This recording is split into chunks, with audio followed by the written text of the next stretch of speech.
ang mga kwento ng pag-ibig, kwento ng buhay at kwento ng pag-asa dito sa Barangay Love Stories. Love Stories.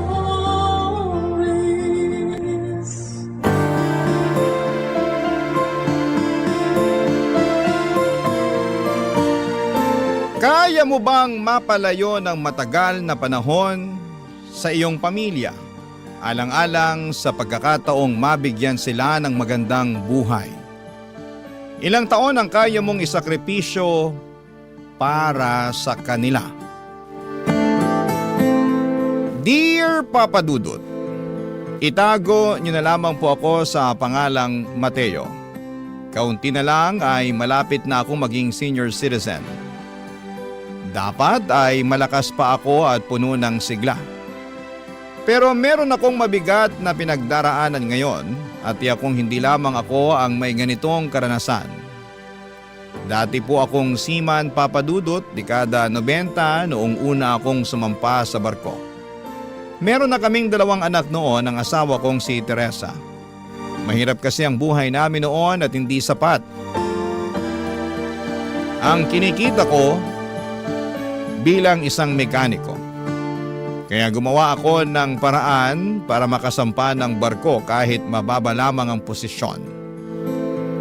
Kaya lang, Papa Dudut, napakahirap pala ng buhay ng isang manlalayag. Mahirap ang mapalayo sa aking mag-iina. Ako pa naman yung tipong hindi mapalagay kapag malayo sa akin ang asawa ko. Lalo na at siya lamang ang kasakasama ng aming mga anak. Kaya naman isang desisyon ang agad kong pinagpaalam sa aking asawang si Teresa, Papa Dudut.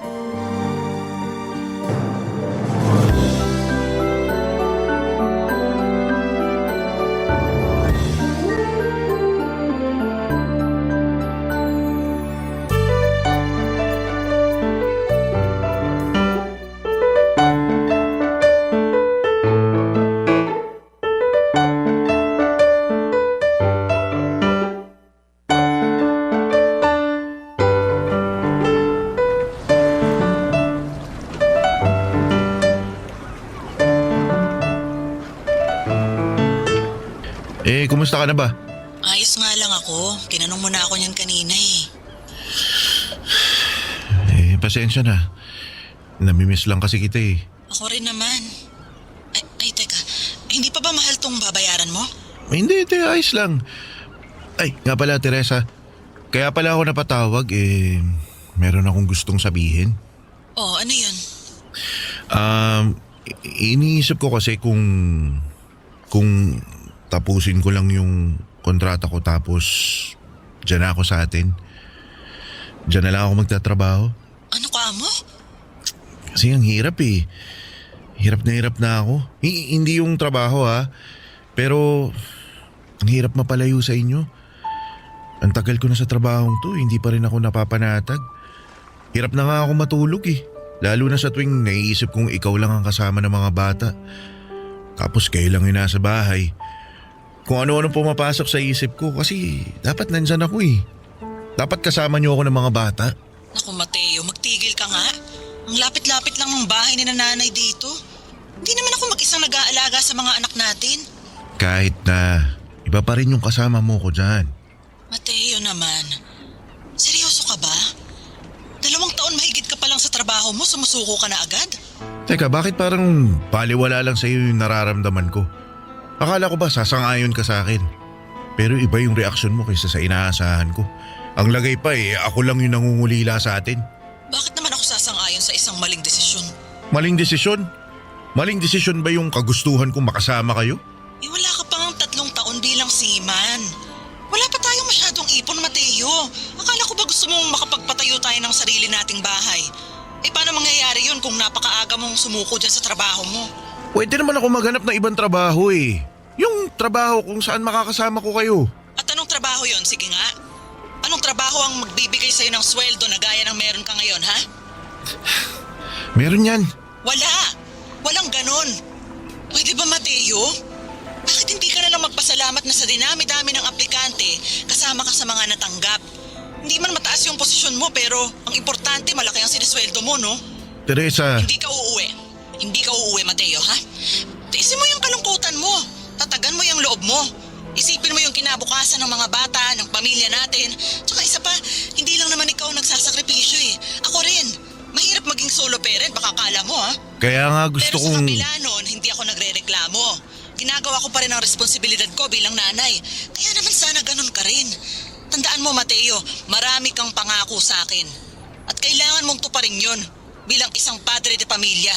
Kaya hindi ka uuwi. Papa Dudut, maliit pa ang mga anak kong sina Mariel at Sabina noong mga panahong yon. Kalaunan nga ay nasundan sila ng isa pang bunso kong si Justin. Kaya lalong lumaki ang mga responsibilidad na kailangan kong punan. 3 bata ang kailangan kong pag-aralin. Pero bukod doon ay may iba pa akong kargo. Hindi lamang sa pamilya ko kundi pati sa pamilya ni Teresa. Nasa isang compound lang kasi ang tirahan namin at ang tirahan ng mga kapatid ni Teresa. Nang malaman nilang sasampa ako sa barko ay naging masaya sila para sa amin. Pero alam kong nag-aabang din ng maaari kong maitulong sa mga kanya-kanya nilang problemang pinansyal. Lalo na kapag umuwi ako. Para silang mga ibong nag-aabang ng ihahagis kong patuka. Sa madaling salita ay marami ang mga taong umaasa sa akin, Papa Dudut. Kaya kahit parusa ng langit ang pagkakawalay ko kina Teresa ay wala akong magagawa kundi ang ipagpatuloy ang pagtatrabaho ko sa barko. Bawal akong magreklamo dahil mauuwi lamang kami sa away ng asawa ko. Lumipas ang panahon, hindi ko na namalayang higit 2 dekada na pala na naglalayag ako, Papa Dudut.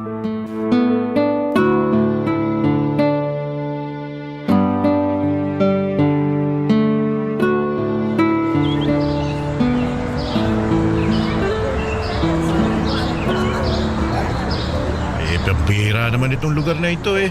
Kita mo eh, parang ang mamahal. Maghanap na lang tayo ng grocery, tas magluto tayo sa barko. Eh ano ba naman? Ang ganda-ganda dito tapos gusto mong bumalik agad sa barko? Ayoko uy. Tara na, puntahan na natin sila Efren. Eh, mukhang mapapagastos pa tayo eh. Eh marami naman tayo eh. Kasama ni Efren sina Oka at saka si Luis. Sigurado namang may mga alipores pa silang kasama. Tsaka magsaya na tayo ngayon. Kasi mamaya daw merong mga sasampa. Anong may mga sasampa? Ay sus, to naman. Gets mo na yung sinasabi ko. Mga bebot. Ay, nako eh, ayoko na mga ganyan. Aba, magsalita ka, akala mo, hindi mo nasubukan na. Eh, isang beses ko lang nagawa yon. At matagal na panahon na lumipas. Ay nako, pero nasubukan mo pa rin. At saka masaya naman, di ba? Siko, magtigil ka nga. Eh, mabuti pa mauna ka na. Puntahan mo na sila. Hayaan mo muna akong makapaglakad-lakad. Eto naman huwag ka ng KJ. Halika na. Sumama ka na sa akin. Ayoko nga. Sige na. Hayaan mo na ako. Magsaya na kayo. Halika na kasi. Gastos lang yung gagawin nyo eh. Eh minsan lang to. Eh, kahit pa minsan. Kung ubusan naman ng pera, ayoko. Eh halika na, halika na. Ayoko nga sabi. Wag mo na akong pilitin, Joel. Eh, kayo na lang. Ano yan? Anong nangyari sa'yo? Teka lumabo bigla yung mata ko. Nahihilo ka ba? Anong nararamdaman mo? Sandali nga tumabi muna tayo. Sige, tara. Doon tayo sa gilid. Alalayan na kita. Ayos lang ako. Hoy! Mateo! Kumapit ka sa akin. Kapit ka. Halik! Balik tayo sa barko. Halika! Dali! Halika!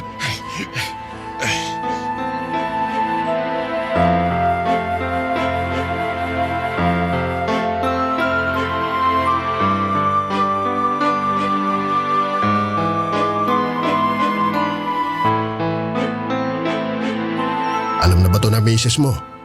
Alam ba niya na sinabihan kang hindi na pwedeng magpatuloy dito dahil dyan sa sakit mo sa puso? Hindi pa eh. Pambihira, kailan mo balak sabihin? Sa susunod na linggo ka na uuwi, di ba? Pagdaog natin ang Hong Kong, lilipad ka na pauwi ng Pinas. Dapat sabihan mo na asawa mo. Ewan ko ba? Hindi ko alam kung sasabihin ko pa ba o susurpresahin ko na lang. Sabihin mo, Mateo. Para malaman nila na may sakit ka at maalagaan ka nilang mabuti. Tsaka alam mo, ano rin yan yung... ano ba tawag doon? Yung blessing in disguise. Yan. Ano ka ba paano naman naging blessing ang pagkakaroon ng sakit? Ganito yan, pre. Ibig sabihin lang nun, umuwi ka na raw sa inyo. Masyado ka nang matagal na nagtatrabaho. Oras naman daw para makasama mo yung pamilya mo. At ma-enjoy mo naman yung mga pinaghirapan mo, May ipon ka naman, pehado. Oo, pero Joel, may 3 taon pa yung loan namin sa bangko Nagpagawa kami ng bahay, di ba? Damay pati yung mga kapatid ni Teresa. Hindi kakasya yung ipon ko para bayaran yung mga yun. Teka, matatanda ng mga anak mo. May mga trabaho na rin. Pasalo mo na sa kanila. Hindi naman pwede yung ganun, Joel. Para 3 taon lang Siyempre may mga sarili silang gusto sa buhay. Hindi ko pwedeng ipatong bigla sa kanila yung responsibilidad Sa pagbabayad ng bahay na sila naman ang nakatira. Responsibilidad ko na yon bilang ama. Na may sakit at posibleng mamatay kapag hindi nagamot. Ayoko maging pabigat, Joel. Ay nako, masuunahin mo pa bang isipin ang abalang ibibigay mo sa mga anak mo? Katunayan, hindi nga pagiging pabigat ang matatawag sa gagawin mo Dahil tatay ka nila. Hindi ba, Matik? Dapat tulungan ka nila. Sa lagay, sila lang makikinabang sa'yo. Ikaw, hindi ka pwedeng makinabang sa kanila. Bawi-bawi din, Mateo. Magkaiba tayo ng pananaw sa buhay at sa pamilya, Joel. Pero iisa lang ang katotohanan, Mateo. Tatay ka at mga anak mo sila. Pamilya kayo. Sino-sino ba dapat ang nagtutulungan? Hindi ba dapat kayo rin? Papadudot, base sa ginawang pagsusuri sa akin ay may mga ugat daw sa puso ko ang hindi na gumagana ng maayos. Madadaan pa naman sa gamot pero darating ang panahong kailangan ko ring magpa-opera ng puso. Sa madaling salita ay hindi na ako fit to work base na rin sa batayan ng kumpanya. Kinabukasan ay saka ako nagkaroon ng lakas para tawagan si Teresa. At hindi ko po inaasahan ang naging reaksyon niya. Nag-alala naman siya sa kalagayan ng aking kalusugan. Pero mas nabahala siya sa maaaring mawala sa amin kapag tumigil ako sa pagtatrabaho. Nang mga panahong yon kasi, Papadudot, ay may 3 taon pa ang loan namin sa bangko para sa pinatayo naming bahay. Kaunting gapang na lang sana ay makakaraos na po kami. Bagkos ay nagpapagawa rin ng bahay ang mga kapatid ni Teresa at sa akin sila madalas kumukuha ng mga panggastos. Kaya naman, Papadudot, hindi ako natakot sa maaaring mangyari sa akin. Mas natakot ako sa maaaring madismaya dahil hindi ko na sila mapagsisilbihan gaya ng dati. Barangay Love Stories. Barangay Love Stories. Papadudot, October 2023 nang umuwi ako sa Pilipinas. Aminin ko na takot akong makita ang pamilya ko. Kasi sa totoo lang ay hindi ko masyadong kilala ang pag-uugali ng mga anak ko. Hindi ko alam kung paano sila pakikitunguhan ng maayos. Lalo na ngayong permanente na nila akong makakasama sa bahay. Dati kasi halos 1 buwan lang akong nagbabakasyon at halos 1 buwan lang dahil agad akong pinababalik ni Teresa sa trabaho. At tama nga ang aking hinala, hindi naging mainit ang pagtanggap sa akin ng pamilya ko.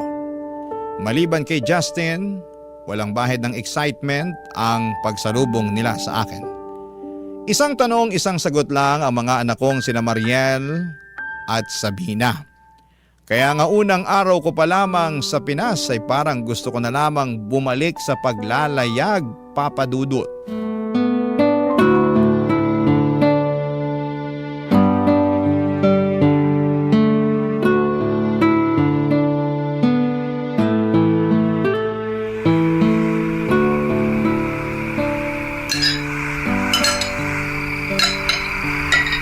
Justin, Po. kumain ka pa. Ang dami pang ulam. Opo, sige po. Ate, paabot ng pansit. Ay, teka. Thank you. Sabina, magkanin at ulam ka. Hindi yung puro pansit lang.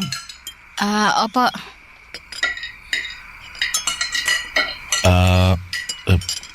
Kumusta mga trabaho nyo? Mariel, Sabina. Ayos naman po.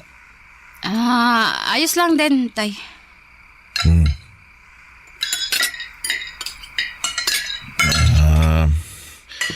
Masaya naman ba kayo sa mga trabaho nyo? Sakto lang. Eto si ate masaya.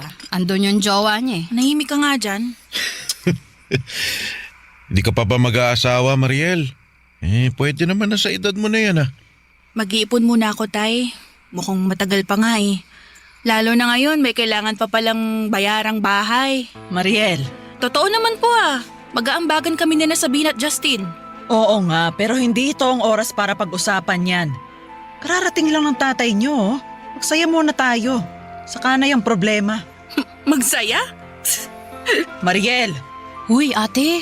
nag-usap na tayo, Mariel ha. Umayos ka.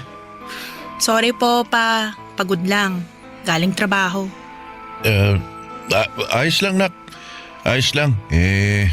Pag-uusapan naman talaga natin yung tungkol dito sa bahay. Oo, pero bukas na yan. Kararating mo palang, Mateo eh. Ang dapat sa'yo magpahinga, lalo na't may kondisyon kang kailangan bantayan.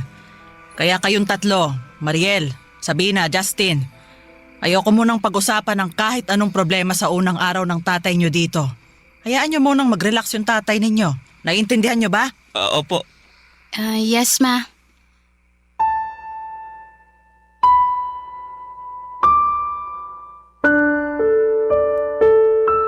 Papa Dudut, mga matatanda na ang mga anak ko. May kanya-kanya na silang mga trabaho, may nobyo na nga ang panganay ko. Meron na rin silang mga plano sa buhay. Kaya alam kong maliban kay Justin, masama ang loob nila sa biglaang responsibilidad na kailangan nilang saluhin. Kaya sa mga sumunod na araw ay pinaramdam nila sa akin ang kanilang inis. Tahimik sila kapag nasa hapag kami at kumakain. Minsan nga ay hindi sumasabay sina Mariel at Sabina. Dumalas din ang pag-alis nila ng bahay. At sa tuwing inaaya ko sila para mamasyal, ay lagi silang abala kuno. Kahit si Teresa ay maraming palusot. Kesyo gastos lang daw ang mamasyal at magsaya sa iba't ibang paraan. Tanging ang bunso ko lang na si Justin ang sumasama sa akin. Papa Dudut, nakatira nga ako sa isang bahay na pinatayo gamit ang perang pinaghirapan ko pero hindi ko ramdam na nabibilang pa ako sa lugar na yon. Yun na siguro ang masasabi kong pinakamalungkot na kabanata ng aking buhay.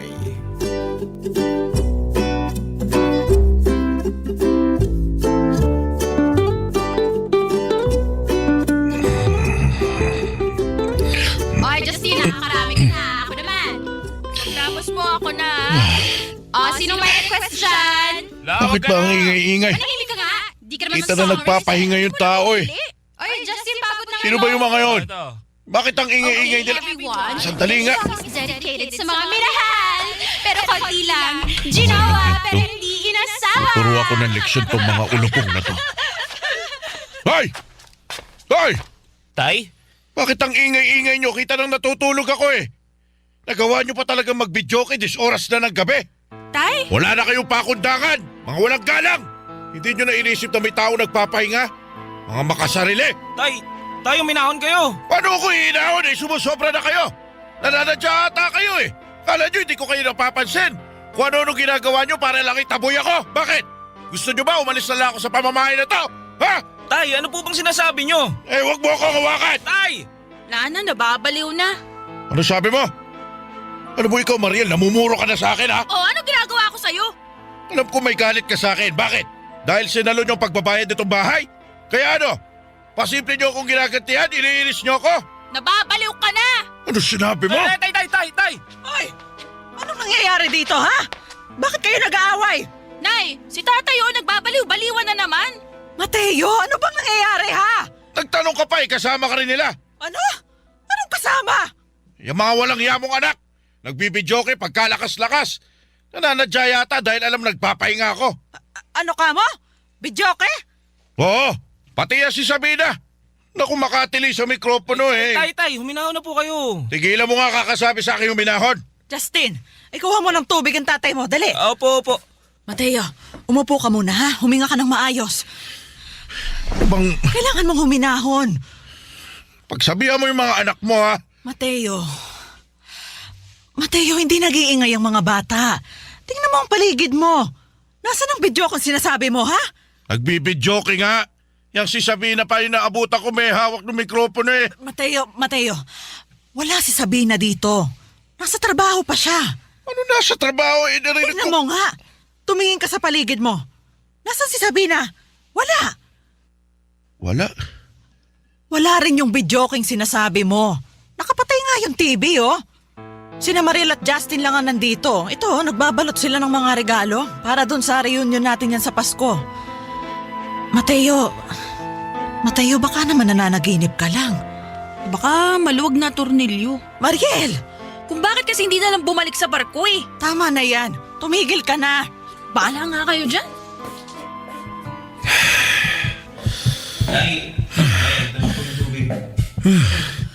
Uminom ka ng tubig para kumalma ka. Justin, umuha ka ng bipo. Sain mo. Opo. Pero, Nay, tingin ko, kailangan yung patingin ni tatay. Sige. Kunin mo muna yung pinapakuha mo. Mateo, uminom ka ng tubig. Ayoko. Mateo, saan ka pupunta? Mateo! Tubayan mo ako. Mateo, ano ba? Gusto ko mapag-isa.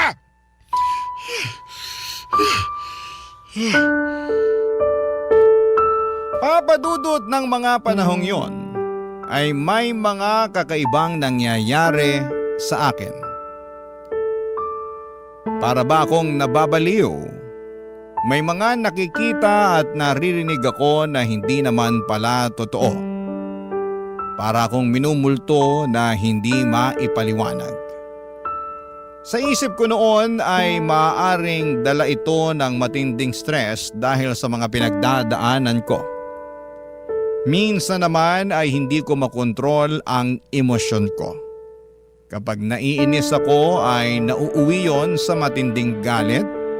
Nagiging paladabog ako at minsan ay bigla na lamang akong magtataas ng boses. At namamalayan ko na lamang ang mga nagawa ko kapag tapos na. Dahilan para lalong lumayo ang loob sa akin ni Mariel at Sabina. At syempre, kampi sa kanila ang kanilang ina. Papadudot, hindi ko alam kung paano kami umabot ng pamilya ko sa ganong sitwasyon. Akala ko ay naging mabuting tatay ako sa kanila bilang naibigay ko naman sa kanila ang mga pangangailangan nila. Pero ngayon, nawala na akong ambag ay tila nalimutan na nila ang mga naging sakripisyo ko para sa kanila. Sa loob ng mahabang panahon, papadudot. Barangay Love Stories. Barangay Love Stories. Papadudot, pagsapit ng Disyembre, nagkaroon na naman ng kaunting pagbabago. Hindi na isang tanong, isang sagot sina Mariel at Sabina. Nagagawa na nilang makipagkwentuhan sa akin pero mabilisan lang. Hindi pa rin sila nakikipag-bonding sa akin gaya ng isang normal na tatay at mga anak. Hindi rin nila inaasikaso ang kalusugan ko at binibilan ako ni Teresa ng gamot pero iniiwasan niya ang usapin tungkol sa posibilidad na maoperahan ako. Alam kong takot siya sa mga gastusin, Papa Dudut. Kaya naman tinanggap ko na lamang ang aking sitwasyon. Bahala na ang Diyos. Kung magiging maayos pa ang pakikitungo nila sa akin. Tatahimik na lamang ako para hindi na makadagdag pa sa kanilang mga iisipin. Hanggang isang araw, kumakain kami ng tanghalian nang bigla namin mapag-usapan ng mga kamag-anak naming dadalo sa Pasko. At isa sa mga kamag-anak namin ay tulad kong matagal nang nagtatrabaho sa malayong lugar. Kaya lang nagloko ito at nagkaroon ng anak sa ibang babae.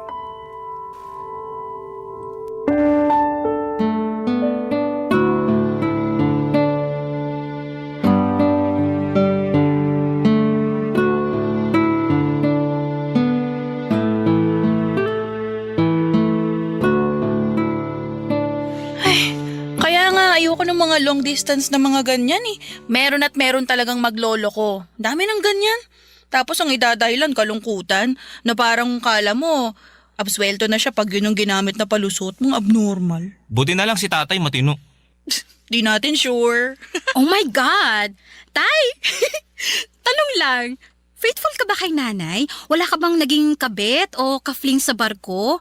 Lalo na sa linya ng trabaho niyo ha, tagal-tagal yung nasa barko. Kayo-kayo lang ng mga katrabaho mo doon. Wala ka bang katrabahong malandi? Sabina, ano ba naman tanong yan? Curious lang, ma. O ano, tay? Uy, be honest, tay, ha? Kahit yung mga yung mga one night stand lang, wala? Na-carry mong magtagal nang di kasama si nanay? Hoy, Sabina! Mga lumalabas sa bibig mo, hindi na maganda ha? Nay, chill! Chill ka dyan. Ayoko ng mga ganyang usapan. Normal lang naman ang ganun. Ano ka mo, tay?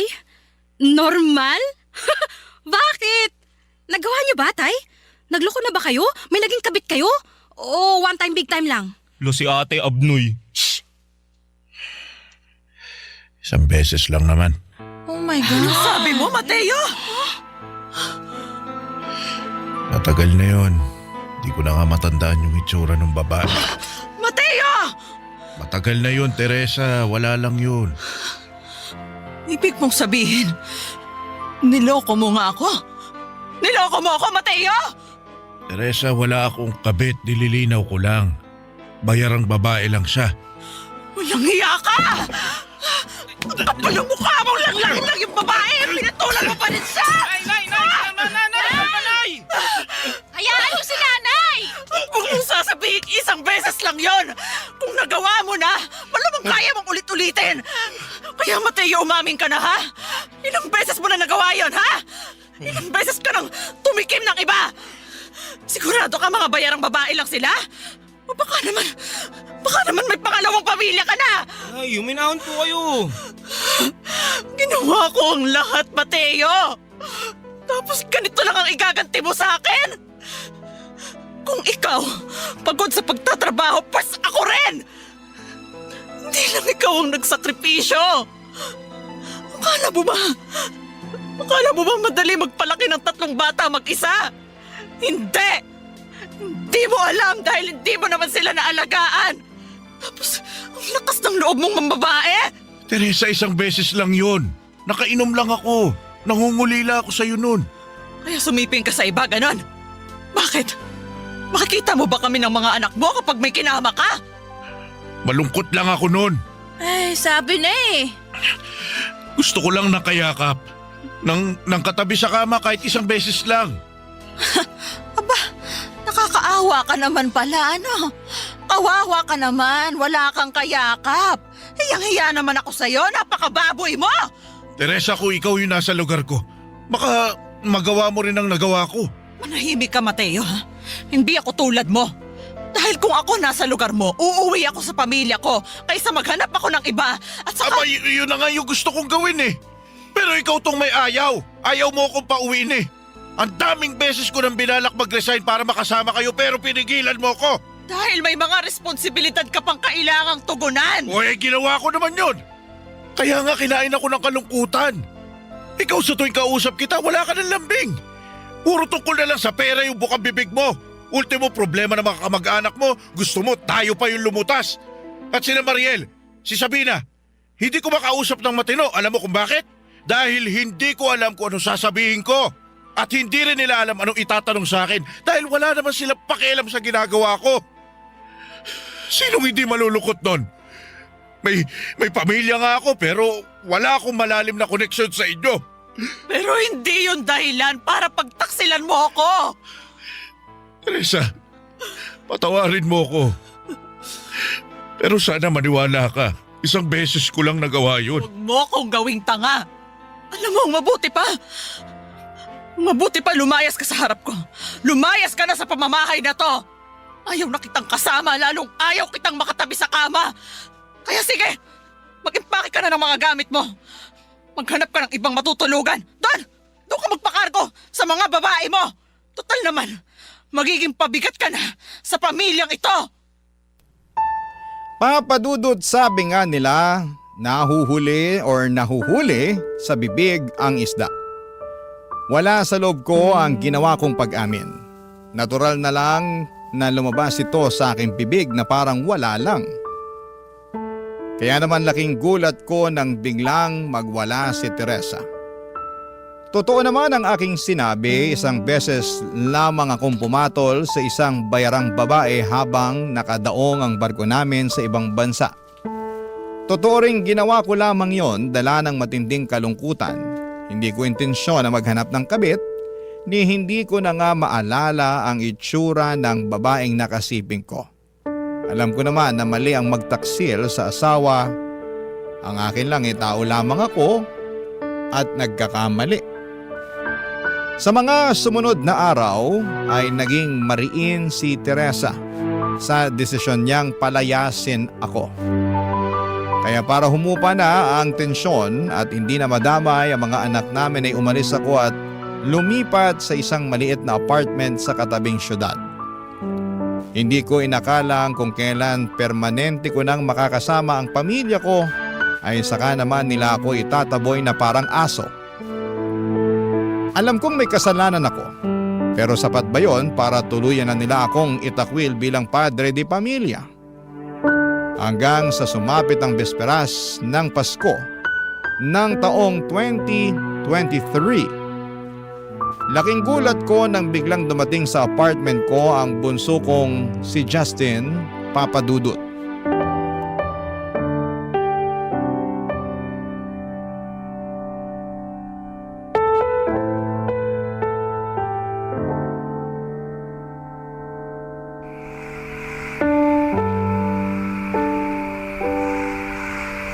Nga pala, may dala akong pagkain tayo. Mga handa sa bahay. Pang Noche Buena natin mamaya. May pansit, barbecue, nihaw na manok, tsaka buko pandan. Buti, di natapon. May kare-kare pa sana kaso naubusan na ako ng ganitong lalagyanan eh. Tsaka di ako makadekwat, nakabantay si Chang Loring. Kala mo mauubusan. Teka, dito ka ba magno Noche Buena? Opo. Paano yung nanay mo? Madami naman sila dun eh. Kayo wala kayong kasama. Kaya dito na lang ako. Sandali, ano yung dala mo? Bakit may maleta ka? Ito. Mga damit ko tay, tsaka ilang gamit. Mga damit? Bakit ka may dalang mga damit? Kasi plano kong dumito muna ako eh. Anong ibig mo sabihin? Ditira muna ako dito. Dito sa apartment mo. Naku, baka magalit yung nanay mo. Tapos na. Nagalit na. Nabatukan pa nga ako eh. Pero wala naman siya magagawa. Bakit dito ka titira, anak? Para makasama ko kayo, tay. Para maalagaan ko kayo. Di lang ako ngayong Pasko nandito, tay.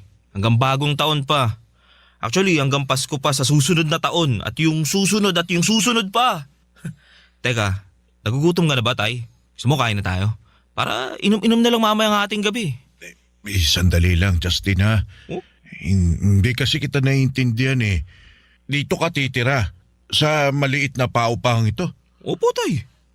Bakit? Laki-laki ng kwarto mo dun sa bahay ah. Dahil gusto ko nga kayong makasama, tay. Hindi. Sige na, umuwi ka na. Umuwi ka. Doon sa atin, doon ka sa nanay mo. Samahan mo yung mga kapatid mo. Madami na sila dun eh. Hindi ka pwede rito. Bakit hindi? Ang tagal-tagal ko nang hinintay yung pagkakataong to eh. Ang makasama kayo ng matagal. Yung magkakilanlan pa tayo. Tay, pinanganak na ako't lahat-lahat. Nasa barko na kayo eh. Minsan sa 1 taon ko lang kayo makasama. Mabilisan pa. Kaya ngayon permanente na kayong nandito. Susunggaban ko na yung oportunidad na mapalapit pa sa inyo. Pero anak, alam mo naman yung sitwasyon natin eh. Tay, alam ko pong may problema kayo ni nanay. Pero tsaka namang pansamantala lang yun. Ang importante, tay, may kasama kayo ngayong Pasko. Kung hindi pa kaya ni nanay at ni ate patawarin kayo, pues iba ako. Kasi parehas lang tayo, tay. Parehas lang tayo nangungulila. Ikaw sa pamilya mo. Ako naman sa tatay ko. Kaya huwag niyo na pong questionin kung bakit ako nandito, tay. Ang mahalaga, malaman niyo na hindi kayo nag-iisa at meron pa rin nagmamahal sa inyo. Sa kabila ng inyong pagkakasala. Papa Dudut, abot langit talaga ang tuwa ko nang makita ko si Justin. Mangiyak-ngiyak ako sa sobrang saya. Masyado kasing nakatuon ang atensyon ko kina Teresa, Mariel at Sabina o yung mga taong may galit sa akin. Hindi ko napansin na may isa nga palang tao na sabik na makasama ako. At laking pasasalamat ko talaga sa Diyos dahil hindi ako mag-isang magdiriwang ng Kapaskuhan. Kasama ko ang anak kong tanggap ang lahat sa akin. Papa Dudut, hindi pa rito natatapos ang kwento ng aming pamilya. Marami pa kaming mga pagsubok na mga pinagdaanan. Pero dalangin ko para sa inyong mga tagapakinig, naway wala sa kanila ang mag-isa ngayong Pasko.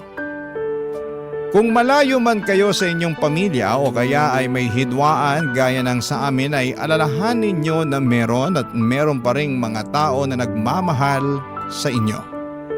Hanapin pa rin ang mga biyaya ng Diyos kahit na maliit na bagay sa halip na magpakalunod sa matinding kalungkutan. Hanggang dito na lamang po muna ang aking kwento. Sana'y subaybayan niyo po ang mga sumunod na nangyari sa aking kwento. Maraming salamat po sa pakikinig at maligayang Pasko mga kabarangay. Ang inyong kapuso at kabarangay forever, Mateo. Anong say mo sa Barangay Love Stories na ito?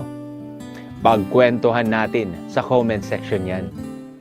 Ang mga kwento ng pag-ibig, kwento ng buhay at kwento ng pag-asa dito sa Barangay Love Stories. Love Stories.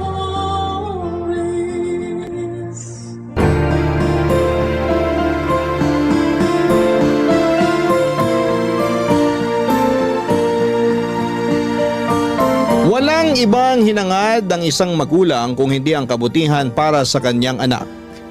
At palagi niyang inuuna ang kapakanan nito kesa sa kanyang sarili. Ikaw kabarangay, ano ang gagawin mo kapag nalaman mong niloloko lang pala ng taong mahal niya ang pinakamamahal at pinakaiingatan mong anak? Dear Papa Dudut, itago niyo na lamang po ako sa pangalang LC. 47 years old, may nag-iisang anak at retired teacher mula sa isang public school. Masasabi ko na ang buhay may asawa at pagiging isang ina ang pinakamasayang bahagi ng buhay ko noon. Mabuting lalaki kasi ang ibinigay ng Diyos bilang kabiyak ng buhay ko na si Ed. Nakilala ko siya noon dahil sa isang kaibigan nang pumunta ako sa bahay nila para makifiesta. Kaagad na gumawa siya ng paraan para makipagkilala sa akin. At aaminin ko na kaagad din akong na-attract sa kanya noon. Inakala ko pa noon na yun na ang huling beses na magkikita at magkakausap kami. Pero hindi ko inaasahan na gagawa siyang muli ng paraan para magkalapit kaming dalawa. Pinuntahan niya ako sa school kung saan ako nagtatrabaho. May dala siyang prutas at bulaklak na para sa akin. Nang sumunod na araw, Sa bahay naman siya dumalaw na may dalaring pagkain. Hanggang sa nanligaw na nga siya at hindi siya nabigo na tuluyang makuha ang pag-ibig ko. Nang magpakasal kami at magsama sa isang bahay bilang mag-asawa, doon ko na na-realize na hindi ako nagkamali ng lalaki na piniling mahalin. Dahil wala siyang ibang ginawa kung hindi ang iparamdam sa akin kung gaano ako kaswerte na siya ang napangasawa ko. Naging mapagmahal at responsable siyang asawa sa akin at tatay sa anak namin. Pero ang masayang pagsasama namin ay hindi pala talaga panghabang buhay. 3 taon pa lang ang anak naming si Dennis nang tuluyan akong iwan ni Ed nang namatay siya ng dahil sa cardiac arrest, Papa Dudut.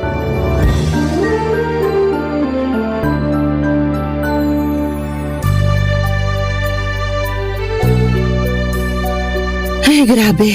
Nakakapagod maglaba kapag ganitong oras. Buti na lang hindi pa ganong mataas ang araw sa likod ng bahay. Hindi rin masyadong mainit habang naglalaba ako kanina. Ano kayang pwedeng maluto para sa tanghalian namin ni Dennis? Teka, anong naaamoy ko? Oh, ma, tapos na po kayong maglaba? Oo.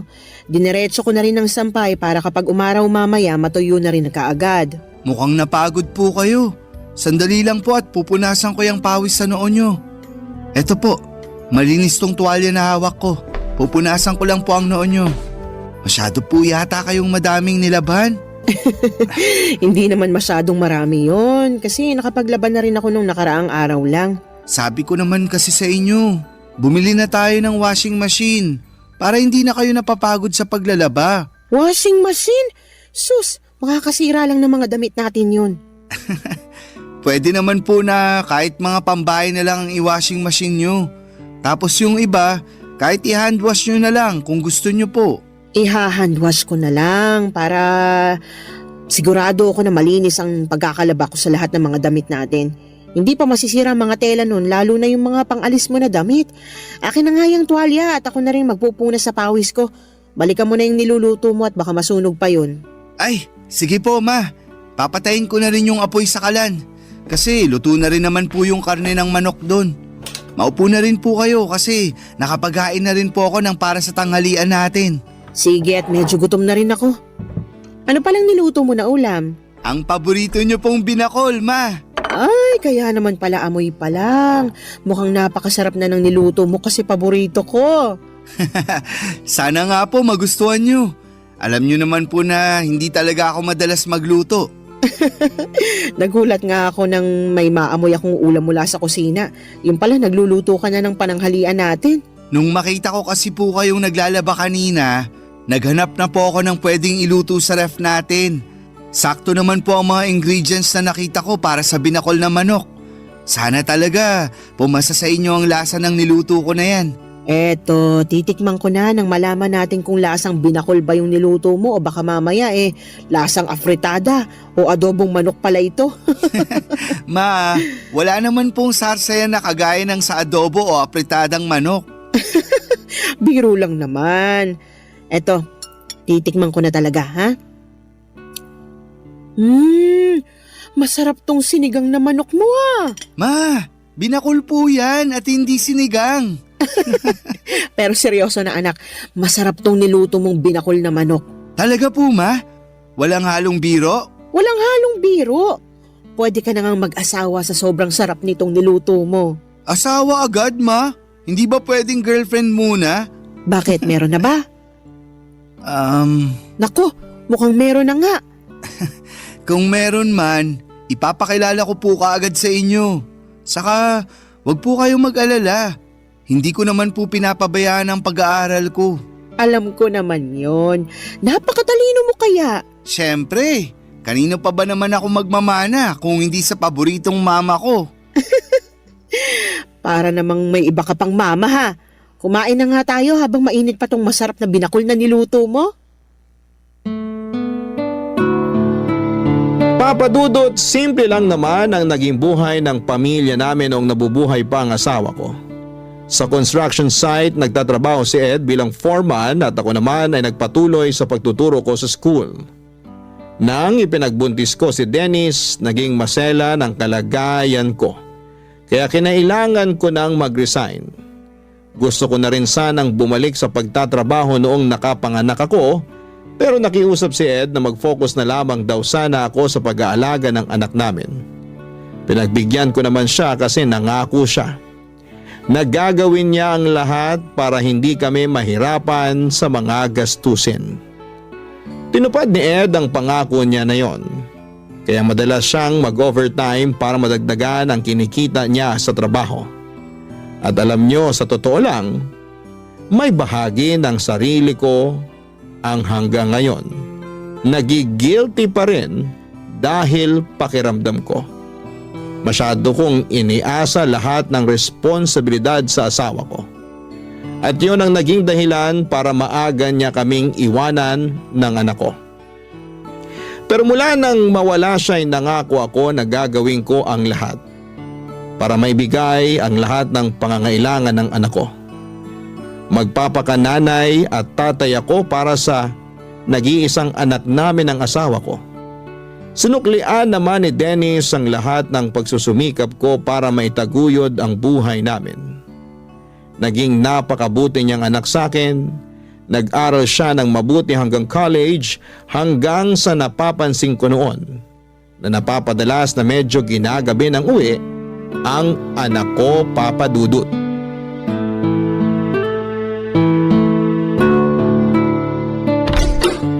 Mukhang hindi pa nakakauwi si Dennis dito sa bahay ah. Mabuksan na nga ang ilaw dito sa sala at nang makaupo muna ako sa sofa.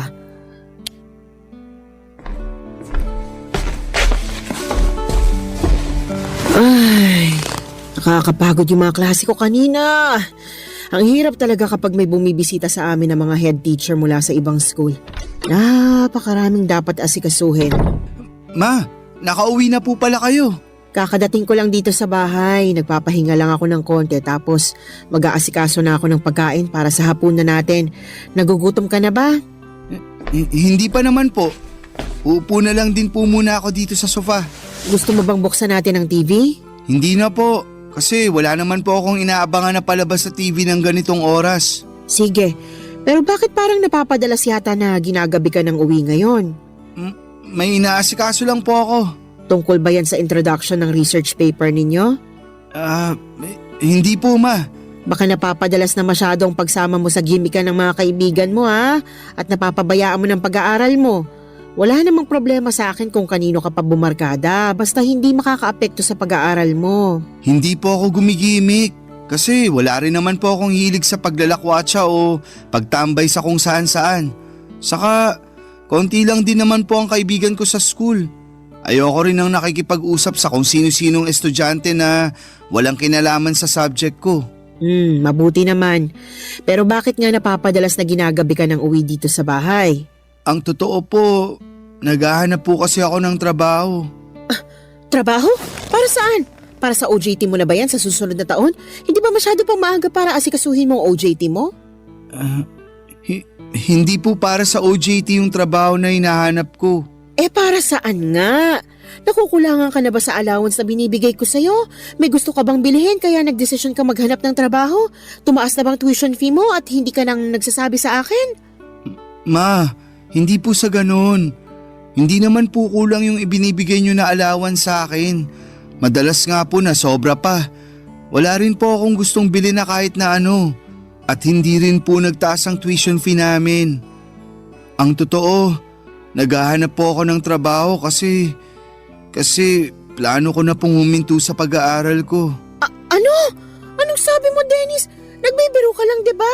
Pinaprank mo lang ako kaya sinasabi mo yan ngayon. Hindi po ako nagbibiro at mas lalong hindi ko po kayo pinaprank. Seryoso po ako sa sinabi ko na hihinto na ako sa pag-aaral. Pero bakit nga? Anong pumasok sa isip mo basta ka nalang gumawa ng ganyang klaseng desisyon? Ma, sana po maintindihan niyo ang desisyon ko na to kasi sa totoo lang, hindi rin po ito madali para sa akin. Mas lalong hindi madali para sa akin yung sinasabi mo. At hindi kita maiintindihan hanggat hindi mo pinapaliwanag na maayos kung bakit gusto mong huminto sa pag-aaral. Sorry po, ma. Kailangan ko lang po talagang gawin to kasi Kasi buntis po yung girlfriend ko.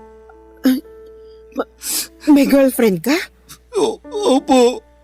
At magkakaanak na po kami kaya kailangan ko po siyang panagutan. Ito po ang dahilan kung bakit nagdesisyon ako na hindi na mag-enroll sa susunod na semester. Magtatrabaho na lang po ako para sa magiging anak namin. Papa Dudut, masasabi ko na maswerte ako sa dalawang lalaki na ibinigay sa akin ng Diyos. Responsable at mabait na asawa si Ed. Pati na rin sa malambing at matalino kong anak na si Dennis. Akala ko talaga noong mawala si Ed ay hindi ko nakakayanin na magpatuloy pa sa buhay. Mula kasi nang maging mag-asawa kami, lahat ng bagay sa buhay ko ay nakaplano ng kasama si Ed. At paano ko pa susundin ang mga plano na yon kung hindi ko na makakasama ang asawa ko? Iniisip ko na lamang na kailangan ko pa ring magpakatatag para sa anak ko. Dahil ako na lang ang pwedeng asahan ni Dennis, Papa Dudut. Mabuti na lamang at lumaki talagang mabait, malambing, masunurin at matalinong bata ang anak ko. Hindi niya ako binibigyan ng sakit ng ulo at bonus na lang talagang mahusay siya sa mga klase niya. Masasabi ko rin na marami siyang namana sa tatay niya. Kasama na doon ang hilig na bumuo ng mga malalaking pangarap para sa hinaharap. Pareho din sila ni Ed na pangarap na mabigyan ako ng malaki at maayos na bahay. Ang sabi ko naman, masaya na ako sa simpleng buhay na meron ako basta kasama ang anak ko. Ang hindi ko inaasahan noon, yung malaking pagbabago na mangyayari dahil sa pagpasok ng bagong tao sa buhay namin, Papa Dudut. Barangay Love Stories. Barangay Love Stories. Papa Dudut, sa totoo lang, gusto kong magalit nang sabihin sa akin ni Dennis na nakabuntis siya ng babaeng hindi ko pa nakikilala. Hindi ako nagagalit kasi masisira o magbabago lahat ng mga plano at pangarap ni Dennis para sa akin. Yung inis at sama ng loob na nararamdaman ko ay para sa anak ko. Kasi bukod sa mga pangarap niya para sa akin ay meron din siyang sariling pangarap na alam kong magugulo ng dahil sa mga nangyari. Ang kinakasama pa ng loob ko noon ay yung desisyon niya na huminto sa pag-aaral. 1.5 taon na lang kasi at makakagraduate na dapat siya sa college. Kaya lang ay hindi ko na siya napilit pa na ituloy ang pag-aaral niya. Kahit sinabi ko na handa akong tulungan siya sa lahat ng gastusin sa college at sa magiging anak niya, ayaw niya raw kasi na ipasa sa akin ang responsibilidad dahil sa pagkakamaling nagawa niya. Sinabi ko naman sa kanya na hindi isang pagkakamali ang makabuntis ng babae. Sadyang naging mapusok lamang sila at hindi nakalimutan na maging responsable sa mga desisyon na ginagawa nila noon, Papa Dudut.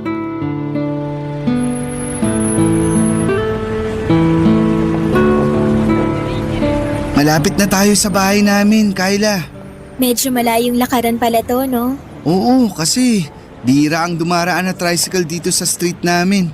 Napansin ko rin na parang konti ang mga tindahan dito sa inyo. Medyo nga.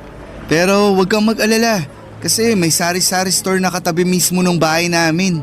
Ayun, sakto. Alam mo naman na mahilig akong bumili ng mga kutkuti na pagkain. Mas okay talaga na may malapit na tindahan sa atin. Pero sa totoo lang, kinakabahan na ako.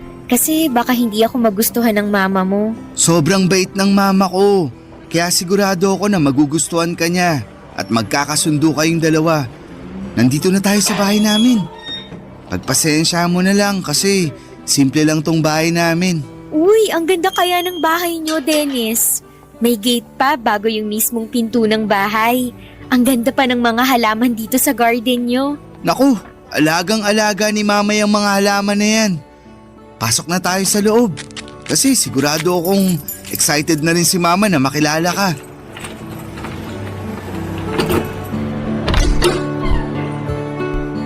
Ma, nandito na po kami ni Kyla. Mabuti naman at dumating na kayo. Sakto kasi kalalabas ko lang ng juice at turon dito sa sala para sa merienda natin. Tamang-tama po pala talaga ang dating namin. Oo, mainit-init pa nga yung turon na niluto ko. Ay, ma, si Kyla nga po pala, girlfriend ko.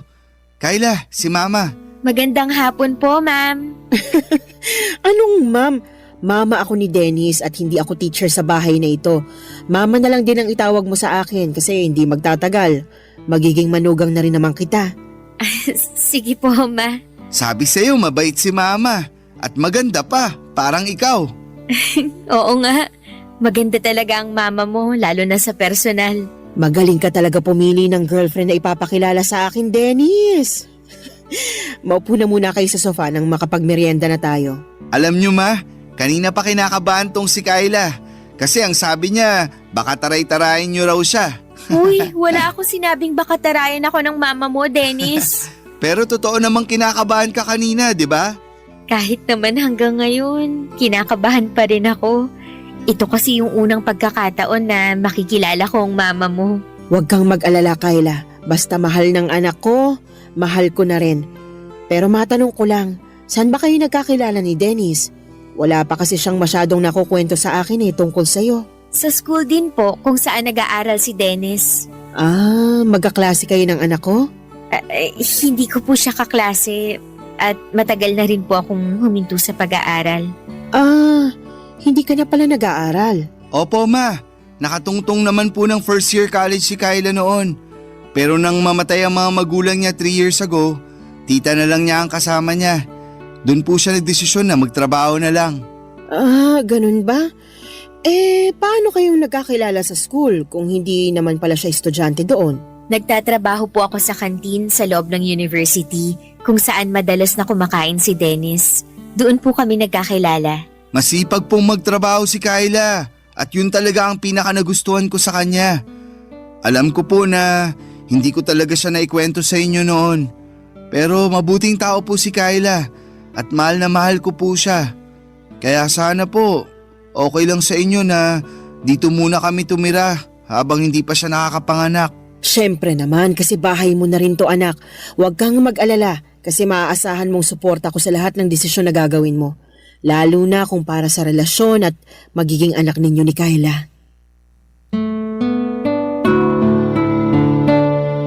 Papadudot, wala talaga akong alam na kahit na ano tungkol kay Kyla. Ni hindi ko alam na may girlfriend na pala ang anak ko.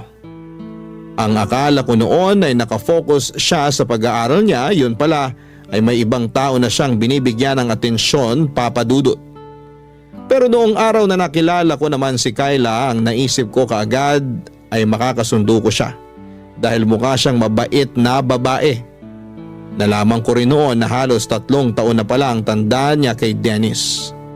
Medyo halata nga yun nang unang beses ko siyang makita sa personal. Naisip ko pa nga na baka may ibang anak na siya dahil medyo malaki rin talaga ang katawan niya. Kahit 2 buwan pa lamang siyang buntis. Pasimple ko yon na tinanong kay Dennis sa paraan na hindi ko siya mau-offend. At sinabi naman niya na wala pang ibang anak si Kyla at sadyang may kalakihan lang din ang katawan nito, papadudot.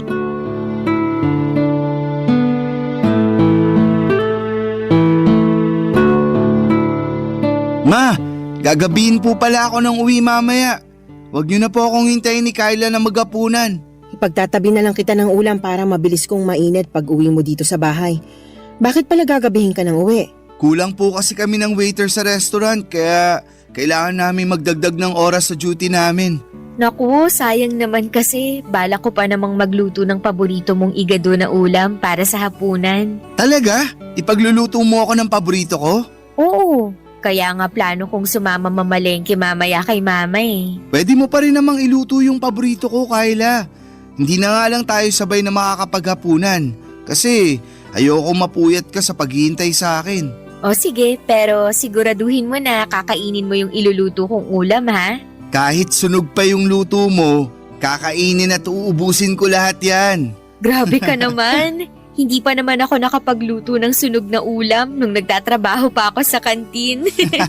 Joke lang naman yun. Ikaw naman oh, akala ko naman nakatikim ka na ng sunog na luto ng girlfriend mo. Naku ma, masarap po magluto si Kyla. Ay talaga? Opo, kasi minsan binibigyan niya pa ako ng pagkain na niluto niya sa bahay nila kapag wala siyang pasok sa kantin. Malapit lang din po kasi yung bahay ng tita ko sa university kung saan nag-aaral dati si Dennis. Kapag wala po akong trabaho, dumadaan po siya doon para saglit na dalawin ako o makipagkwentuhan sa akin. At kapag aalis na po ako, palagi na po siyang may pabaon na pagkain sa akin. Kaya pala may mga oras noon na maaga kang umaalis ng bahay natin. Akala ko may inaasikaso ka lang na para sa mga klase mo eh. Opo ma, pero never ko naman pong pinabayaan ang pag-aaral ko kahit nanliligaw pa lang ako nun kay Kyla. At kahit po boyfriend ko na si Dennis, palagi ko rin pong pinapaalala sa kanya na mag-focus sa pag-aaral niya. May isang beses lang po talaga na naging mapusok kami. Sorry po ma. Nako, huwag nyo nang isipin yun kasi hindi na natin mababago yung mga nagawa nyo noon at yung mga nangyari noon. Mas mahalaga ngayon na mag-focus tayo sa present, lalo na sa future na para sa baby ninyo. Tama po kayo. Kaya magsisipag talaga ako sa trabaho para sa pamilya na to. Teka, kailangan ko na nga rin po palang umalis kasi baka malate pa ako. O sige, mag-iingat ka anak. Opo ma, lalabas na rin po ako ng bahay. Bye po. Bye Kyla. Bye, mag-iingat ka.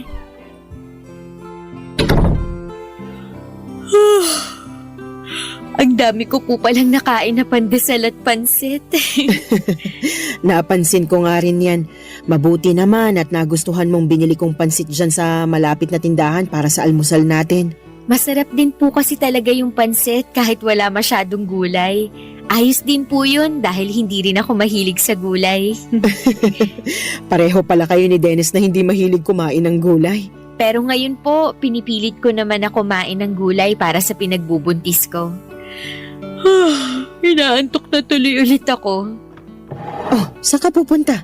Papasok po muna ako sa kwarto namin ni Dennis. Akala ko sasamahan mo kung mamalengke. Naku ma, tinatamad na po ako lumabas ng bahay. Ah, ganun ba? Sige, ako na lang ang bibili ng mga sahog na gagamitin mo sa lulutuin mo mamaya. Kayo na lang din po siguro magluto mamaya. Hindi rin naman makakauwi ng maaga si Dennis. Sa ibang araw na lang po ako magluluto para sa kanya. Sige po, pasok po muna ako sa kwarto at nakakaramdam talaga ako ng antok. Kung maglalaba po pala kayo, pakisama na lang din po sana yung mga damit namin para hindi nakatambak sa kwarto. Magpapahinga po muna ako. Papa Dudut, nagkamali pala ako sa naging first impression ko kay Kyla. Nung unang mga araw kasi niya sa bahay, naging maayos talaga ang pakikitungo niya sa akin. Pati na ang pag-asikaso niya sa mga gawaing bahay. Maaga siyang gumigising at pagkatapos mag-almusal ay dediretso sa sala para magwalis-walis ng sahig. Kasunod ang pagpupuna sa mga bintana, nagluluto rin siya ng para sa hapunan namin at siya ang nag-aasikaso ng pinagkainan namin sa almusal. Pero pagkalipas ng ilang linggo ay nagbago ang lahat, lalo na nang kinailangan kong mag-resign sa trabaho. Napaaga noon ang retirement ko dahil lumala ang katarata sa kanang mata ko. Nadaan pa naman sa oral medication pero hindi na ako bumalik pa sa pagtuturo. Mula noon, si Dennis na ang nagtatrabaho para sa mga pangangailangan at gastusin sa bahay. Doon din nagbago ang ugali ni Kyla na halos inaasa na niya sa akin lahat ng gawain sa bahay. Pero naisip ko na baka hindi nagbago ang ugali niya. Baka sadyang yun talaga ang ugali niya. Nagpapanggap at nagpapakitang tao lamang siya sa umpisa. Pilit ko na lamang siyang pinakisamahan noon dahil ayoko nang bigyan pa ng problema ang anak ko na alam kong palaging pagod galing sa trabaho niya, Papa Dudut. Barangay Love Stories. Barangay Love Stories. Papa Dudut, sa isang restaurant nagtatrabaho noon si Dennis. Dahil sa mga gamot na kailangan ko, mga vitamins ni Kyla at iba pang gastusin sa bahay, madalas na nag-o-overtime sa trabaho ang anak ko. Ayaw niya kasi nang nagigipit kami sa pera o panggastos sa bahay. Pinag-iipunan niya rin ang para sa panganganak ni Kyla at nabanggit niya rin na plano na niya itong pakasalan sa susunod na taon. Kaya pilit niyang ginagawa ang lahat para maibigay ang pangangailangan namin. Halos mahigit 10 oras siyang nagtatrabaho sa araw-araw. Naiinis pa ako kasi aalis si Dennis nang tulog pa si Kyla. Babangon lamang ito kapag kakain na. Magbabanyo o manonood ng TV tapos kapag uuwi na si Dennis, madalas natulog na ulit ito. Mabuti sana talaga kung may iba itong ginawa na medyo nakakapagod sa buong maghapon. Oo, buntis siya pero hindi ibig sabihin noon na hindi na siya pwedeng tumulong sa mga gawaing bahay. Hindi rin naman masela ng kalagayan niya kaya walang dahilan para maghapon lang siya na nakahiga sa kama o manood ng TV. Pero hinayaan ko lamang siya at walang kahit na anong narinig mula sa akin. Ang sabi ko baka kapag nanganak na si Kyla ay mas magiging maayos ang ugali niya. Pero naging malala ang lahat lalo na nang makunan si Kyla. Pagkalipas lamang ng ilang buwan, naging maayos na ang kalagayan nito pero mas naging tamad sa mga gawaing bahay, Papa Dudut.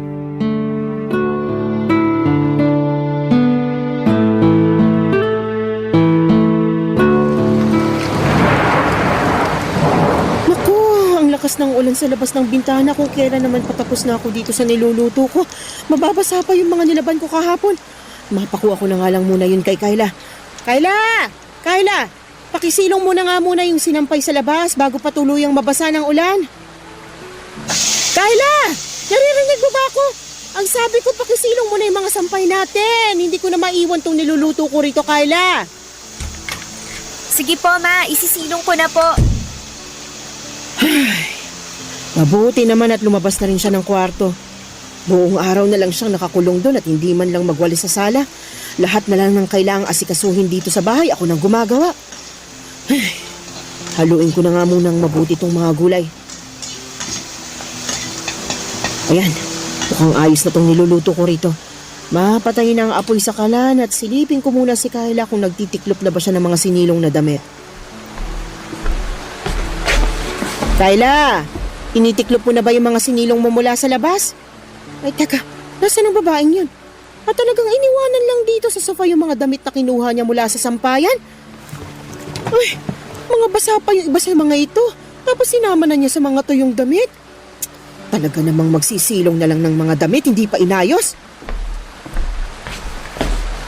Kailan mo ba aayusin ang mga kilos mo dito sa bahay na ito, Kyla? Bakit naman po hindi kayo kumakatok bago nyo binuksan yung pinto at pumasok dito sa kwarto namin? Bukas tong pinto ng kwarto nyo kaya hindi na ako kumatok. Eh bakit po kayo nandito? Mamaya pa naman po ako kakain ng tanghalian pagdating ni Dennis. Hindi kita pinuntahan dito para sabihing nakahain ng tanghalian mo sa lamesa. Hindi ba ang sabi ko sa'yo? Isilong mo yung mga sinampay sa labas dahil umuulan na. Opo, at sinunod ko po ang utos nyo na isilong ang mga sinampay. Nilagay ko na nga po lahat sa ibabaw ng sofa. Kaya ano pa po bang kinakainis nyo dyan? Ginawa ko naman po yung inuutos nyo sa akin. Ayun na nga eh! Ginawa mo nga ang inuutos ko pero hindi mo namang inayos. Ni hindi mo malang inihiwala yung mga tuyong damit doon sa iba, doon lang sa mga nabasa na sa ulan. At sana, tiniklop mo na rin yung ibang tuyo doon nang hindi nakakalat sa may sofa. Ma, ang sabi nyo kanina, isilong ko lang ang mga yon. Wala naman po kayong sinabi na pati pala pagtitiklop, kailangan ko pang gawin. Kailangan ko pa ba talagang sabihin yun? Syempre naman po. Hindi ba pwedeng magkusa ka na lang kasi alam mo naman kung anong dapat na gawin pagkatapos isilong ang mga damit? Hindi ko naman po damit ang lahat ng yon. Yung iba po doon, damit nyo at damit ni Dennis. Kaya bakit ako pa ang magtitiklop ng mga yon? Ako na nga ang naglaba? Grabe, ako pang pagtitiklopin mo ng ang lakas lahat ng ng ulan yun? sa labas. Oh, ma, ano pong ginagawa niyo dito sa kwarto namin ni Kyla? Kinakausap ko lang itong girlfriend mo. Bakit po? Ay nako Dennis, di ba kanina ko pa sinabi sa'yo na masakit ang ulo ko? Oo, Nabanggit mo nga bago ako umalis kanina para kumuha ng updated police clearance ko. Ayan kasi si Mama. Inutusan pa ako na lumabas para isilong ang mga damit kanina. Naulanan ako kaya lalong sumakit ang ulo ko. Tapos ngayon, inuutusan pa ako na tiklupin ang lahat ng mga damit na sinilong ko kanina. Ma, bakit naman po kay Kyla nyo pa pinapagawa yun? Pwede naman pong ako na lang ang magtupi ng mga damit mamaya. Hindi naman kasi talaga masakit ang ulo ng girlfriend mo. Ayaw niya lang talagang kumikilos dito sa loob ng bahay natin. Ma, kanina pa po sinabi sa akin ni Kyla na hindi talaga okay ang pakiramdam niya. Basta, ako na po ang magtutupi ng mga damit mamaya. Huwag niyo na pong ipagawa yun kay Kyla para makapagpahinga na lang din po siya. Nakapagluto na po ba kayo ng para sa tanghalian natin? Oo, maghahain na ako para sabay-sabay na tayo makakain ng tanghalian. Papadudot, 7 buwan na ang ipinagbubuntis ni Kyla nang makunan siya dahil naging mahina ang puso ng baby niya. Grabe ang pagdadalamhati ng anak ko noon at halos 1 linggo ko siyang hindi makausap ng maayos. Mabuti na lang at pagkalipas ng 2 linggo mula nang mailibing ang anak ni Kyla, nakita ko na muling nagkaroon ng direksyon ng buhay niya.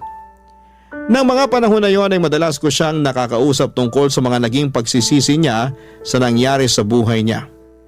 Sinabi ko na may malaking dahilan kung bakit nawala ng maaga ang anak niya. Parang yun nangyari sa akin noong maaga rin akong nabiyuda. Isa sa mga dahilan yon para mas lalo kaming maging matatag at sinabi ni Dennis na magfo-focus na lamang daw siya sa amin ni Kyla.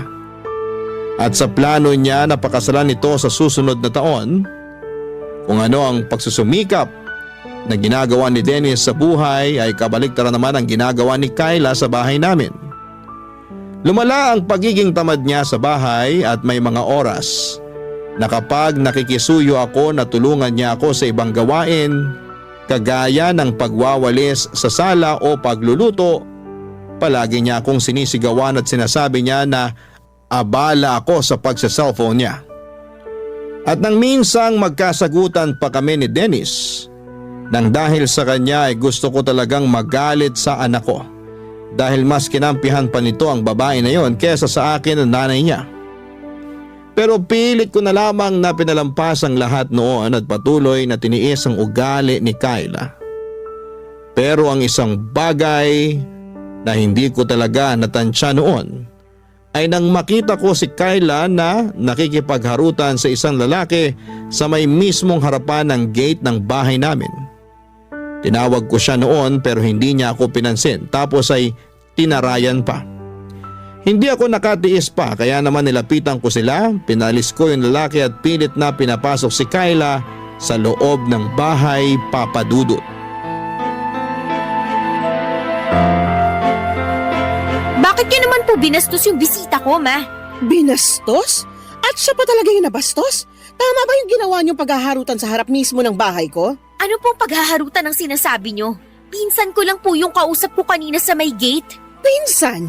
Ang sabi mo nung nakaraan, delivery rider yon na naghahatid lang ng mga ino-order mo na kung ano-ano sa online. Oo nga po. Pinsan ko po yung delivery rider na yon. Ano na naman po ba yung iniisip niyo na hindi maganda tungkol sa akin? Hindi ako mag-iisip ng ganito kung wala akong nakikita na masamang ginagawa mo. At kailan pa po naging masama yung pakikipag-usap sa pinsan ko? Huwag mo ang binibilog ang ulo ko. Hindi lang kayo nag-uusap ng lalaki na yon. Nakita ko na hinahawakan niya ang kamay mo at hinalikan ka pa niya sa pisngi mo.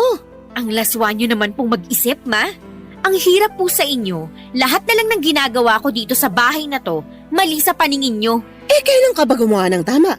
Ultimo pag-aasikaso ng mga kailangan gawin dito sa bahay, hindi mo naman ginagawa ng tama. Magpapalaba ka na nga lang ng mga damit mo, hindi mo pa ilagay sa tamang lalagyan.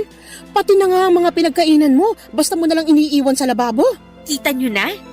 Napakarami niyo naman pong issue sa akin. Kanina, yung pakikipag-usap ko sa labas ng bahay. Ngayon naman, pati ang bawat kilos ko dito sa loob ng bahay niyo, sinisita niyo na.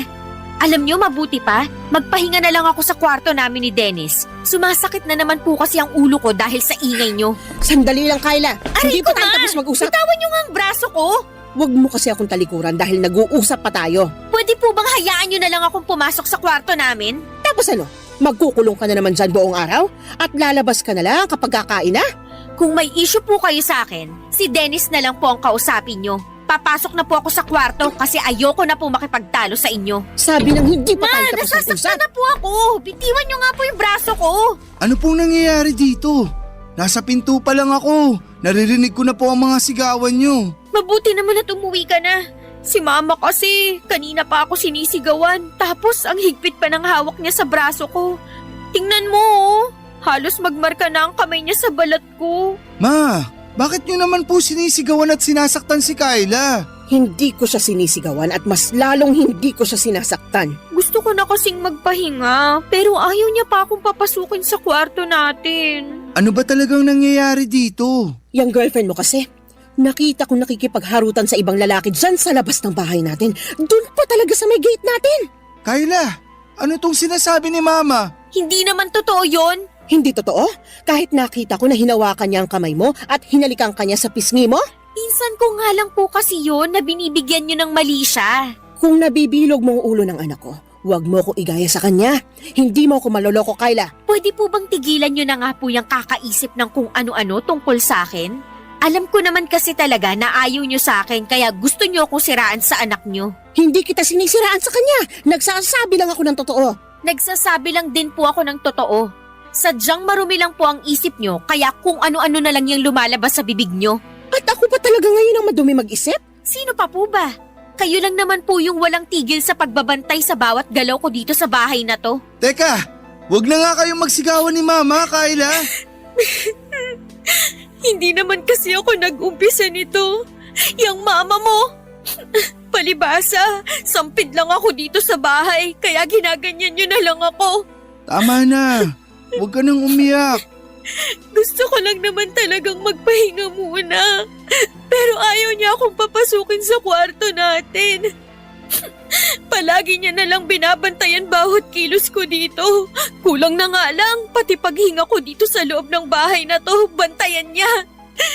Tama na. Huwag ka nang umiyak. Sige na, pumasok ka na muna sa kwarto natin. Pero Dennis! Ma, mamaya na lang po tayo mag-usap. Gusto ko na lang din po sana munang magpahinga. Papa Dudut, matagal ko nang napapansin ang mga kakaibang kinikilos noon ni Kyla na pinagsasawalang bahala ko lang madalas.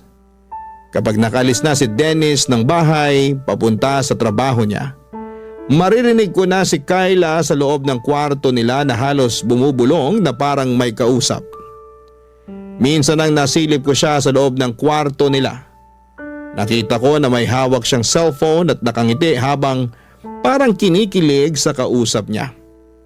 Napapadalas din yung lalaki na kausap niya noon na pumunta sa may gate ng bahay namin. Nung unang nakita ko siya na kausap ni Kyla sa may gate ay nag-usisa ako at sinabi niya na nagdi-deliver lamang daw ito ng item na in-order niya online. Hanggang sa halos araw-araw na silang nagkakausap noon. May mga araw din noon na umalis siya sa bahay kapag nasa trabaho na si Dennis. At ang paalam niya ay pupunta siya sa isang kaibigan. Uuwi siya bago makauwi si Dennis sa bahay. Pero minsan papadudod. Naunang umuwi si Dennis sa kanya at nagtaka ang anak ko kung bakit wala si Kyla sa bahay. Hindi raw ito nagpaalam o nag-text sa kanya na aalis ng bahay.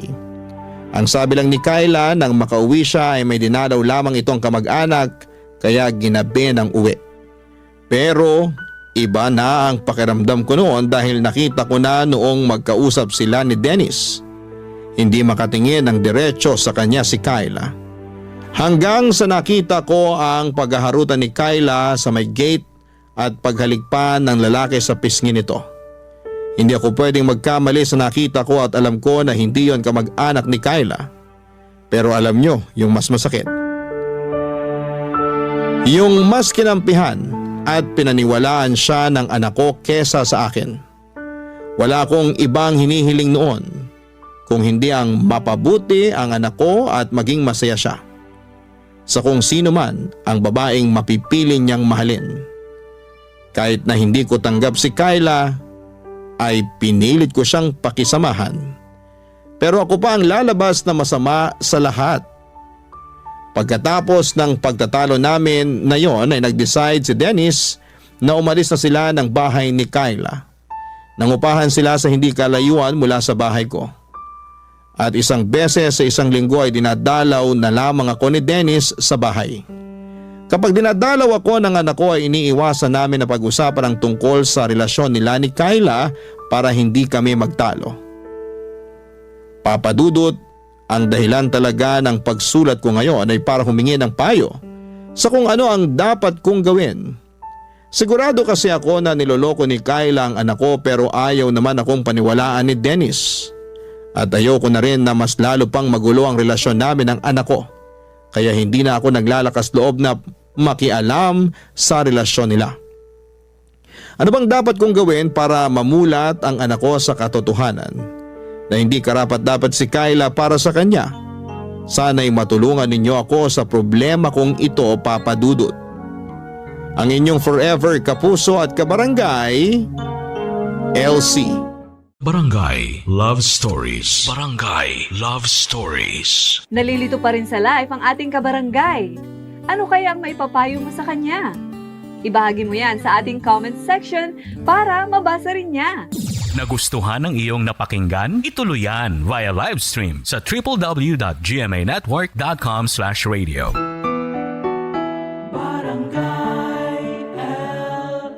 In Mega Manila, 97.1. Forever!